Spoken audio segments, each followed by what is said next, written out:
This as more states are threatening to redraw their districts too. Yeah, for more on this, let's bring in managing editor at Nestpoint and Republican strategist John Thomas and honorary chairwoman for Tea Party Patriots Action, my good friend Jenny Beth Martin. We're also joined by our special guests as well, Nicole and Doug. So, former prosecutor Doug, you know very well that this issue is a matter of constitutional law for the state of Texas. Yep. What kind of legal grounds does the state have on making these Democrats come do their job? Well, it's a little tricky because, the jurisdiction is essentially limited to Texas, not to get too much in the weeds. So the point is, what's ironic about it, for sure, is that they could clearly get them back with the cooperation of the other jurisdiction, okay?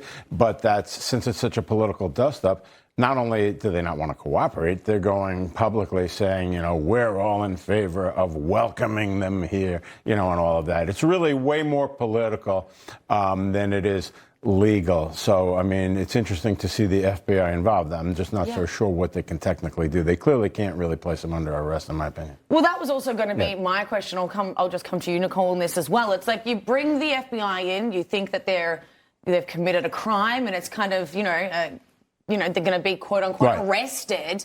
But what are they going to do? They're essentially just saying, hey, get back here. Exactly. Do your job, right? Yes, and that is why there's a lot of criticism out there that it may be a little bit of a radical move to bring in the FBI on this, because there are state mechanisms to deal with that, penalties and other things that can be done to bring them back. So I think it is a political move, but also something needed to be done to bring order back to the situation. It's dramatic on both sides. But Jenny Beth, we know that these Texas lawmakers, they've abrogated their duties. They've left their state. They're not participating in what the voters voted them to do. Politically, is this a good move for Democrats? Are there people in the state of Texas going, great, they're not doing their job. We pay them to vote and they've left the state? Well, I'm sure that there are Democrats in Texas who appreciate what is going on, but I don't know that the majority of the people in Texas appreciate what's going on. The fact is, you choose to run for office, and when you run for office, you're elected, you have to take votes, and they're supposed to go vote. Sometimes votes turn out the way you do not want them to turn out, and sometimes they turn out the way you want them to turn out. That's part of the legislating process. It's actually part of representative democracy, and the left claims to love democracy, but they only like democracy when it goes their way. Yeah, I think it was President Obama who once said elections have consequences. But we do know this redistricting battle is happening and heating up in other states as well, both red and blue, who are threatening to redraw their maps.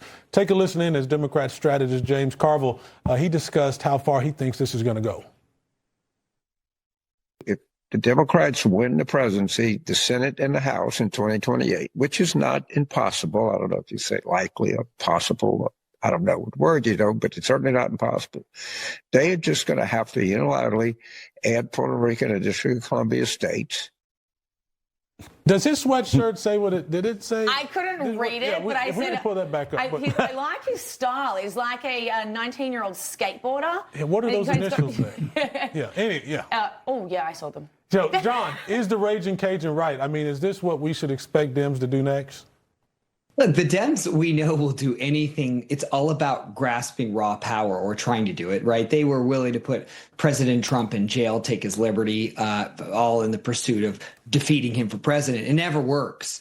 And it's hilarious to me to see these Democrats, particularly in some of these blue states, saying that they're going to redraw their lines in places like Chicago, in places like New York, in places like California. They have so badly gerrymandered their seats already. There's not much more damage that they could do. But I think the biggest impact here is on the House of Representatives. Look, Americans have been flocking to red states like Texas and Florida, and that allows them legally to pick up more seats to represent the increase in population. Democrats are just spinning out of control that their crazy blue states are losing populations and red states are picking up, and they don't want Republicans to benefit from that.